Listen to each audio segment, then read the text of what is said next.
देखिए big stocks में सबसे पहले मैं ले रहा हूँ नोवामा, आईआईएफएल और एंजल वन। इनको मैं ग्रीन ले रहा हूँ आज, क्योंकि मुझे लग रहा है दो चीज़ें हैं।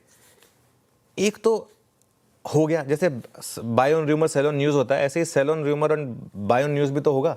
ये सारे के सारे स्टॉक्स कल डे लो पर बंद हुए थे और जितना ऑनरस एक्सपेक्टेड था उतना ऑनरस नहीं है प्रोविजन। और अगर आप तीनों के चार्ट देखेंगे, कुछ लोगों ने कल हिम्मत करके टुवर्ड्स द एंड एक्चुअली इसमें बाइंग भी की है। जो भी है, मेरे ख्याल से ये प्रपोजल उतने खराब नहीं है जितना मार्केट एक्सपेक्ट कर रहा था। हालांकि इम्पैक्ट तो पड़ेगा, ऐसा नहीं है। ब्रोकरेज कम की गई है, टीईआर कम किया गया है, तो इम्पैक्ट तो पड़ेगा, लेकिन इम्पैक्ट उतना नहीं है। एचडीएफसी एएमसी को भी मैं ग्रीन ले रहा हूँ।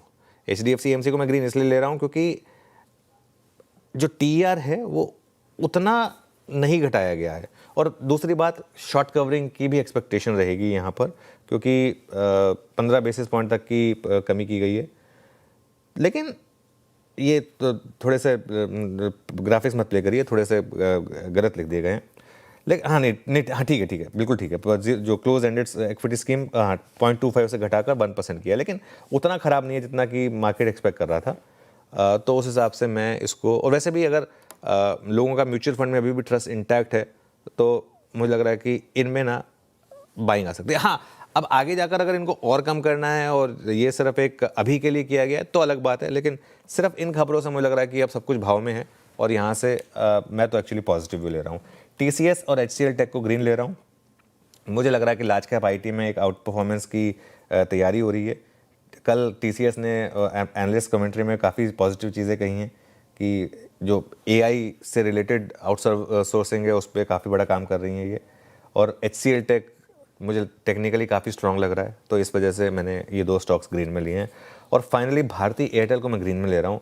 भारती एयरटेल में मुझे रिलेटिव स्ट्रेंथ नज़र आ रही है और भारती का एक टेक्सचर है, नॉर्मली वो करेक्ट होता है और उसके बाद जब वो वापस 50 डे मूविंग एवरेज के करीब बाइंग आती है और 20 डे में क्रॉस करता है, नॉर्मली ये वापस ऑल टाइम हाई लगाता है, मार्केट चाहे कैसी भी रही हो। ये अगर आप इसका 2 साल का चार्ट देख लीजिए भारती का, इस पिछले 2 साल में भारती ने अमूमन यही किया है।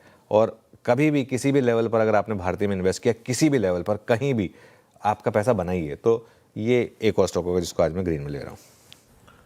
ओके, ये बिग स्टॉक्स का क्रम है जनाब। अगर आप इंडेक्स पे बहुत कंफर्टेबल नहीं है तो please go through this stocks, लेकिन याद रखिएगा, not a buy call, not a sell call at all. कोई भी अगर आप देखें व्यू जो यहाँ पर ट्रेड के पर्सपेक्टिव से शेयर नहीं किया गया, प्लेसमेंट, न्यूज़ फ्लो, उस पर टिप्पणियाँ की गई हैं एडिटर स्टेटमेंट। वहाँ wealth, IFL, angel one, HDFC AMC, TCS, HL technologies और भारती एयरटेल।